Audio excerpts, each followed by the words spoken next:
Be tempting to stretch the truth or even lie in order to land a job these days, but Scott Ventrella says do not do it. He's the managing director at the Center for Corporate Ethics. He says that it might come back to haunt you at the end of the day. He's got some really interesting and great tips to help you avoid those temptations and conduct your job search with integrity, which we all want to do, right? It's good to have you here, Scott. Good to be here. Thank you, Audrey. First, we're going to talk about the temptation and the solution, because there's quite a few temptations out there when it comes to looking for a job. Your resume is the first thing.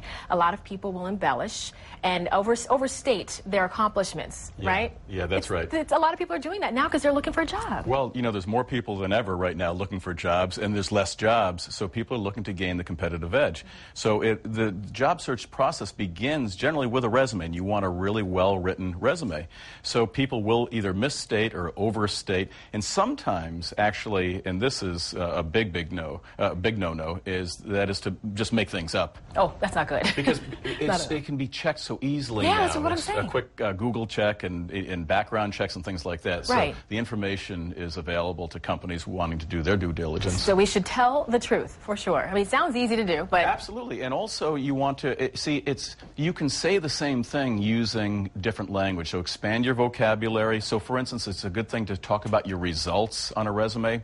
But so let's say you increase sales by $45,000. That may not sound so thrilling, and you want to thrill, and you really want to impress. Why not use a percentage? So increase sales by 45%. So you're saying the same thing with integrity, totally intact. Sounds a lot better, too. I like that one. Okay, and also in the interview itself, I mean, they might ask you a lot of questions, and you might embellish your answers just to get the job. Yeah, and they're not meant to be trick questions, but they're tricky questions. Questions like, so why is there a gap in your resume? What do you consider your greatest accomplishment? Why did you leave your last job, right? Yeah, that's right. And so, you know, what you don't want to do is have that kind of an awkward moment where you might say something like, well, you know, I was bored, or, you know, whatever the reason might be. Yeah. So my recommendation is anticipate the tricky questions. And there's a list, maybe a short list, 3 to 5. Anticipate the tricky questions and spend some time. Write it out. Rehearse a little bit. Know how you're going to answer it truthfully, though. Okay. So, for instance, you don't have to, you know, why did you leave the last job?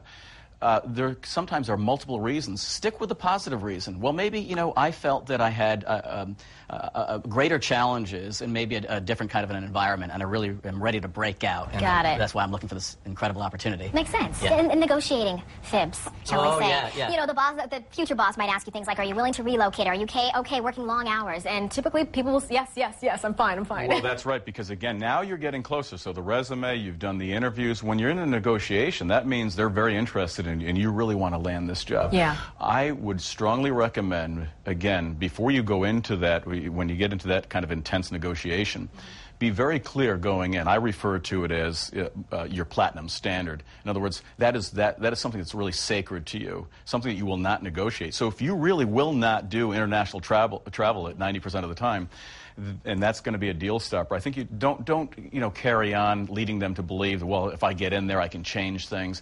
I think that's you really just want to be very genuine with them. On the other hand, understand what you are willing to do, and sometimes you want to just gather a little bit more information. So what do you mean by extensive travel? Because maybe it's not so bad. Maybe it's more local, or maybe you can do more work from home. There may be some creative ways to work around, let's say, again, one of those tough negotiating points. Always a way to do it, too. Scott, so. I see why you're a professor. Great information. Thank you so much for joining us.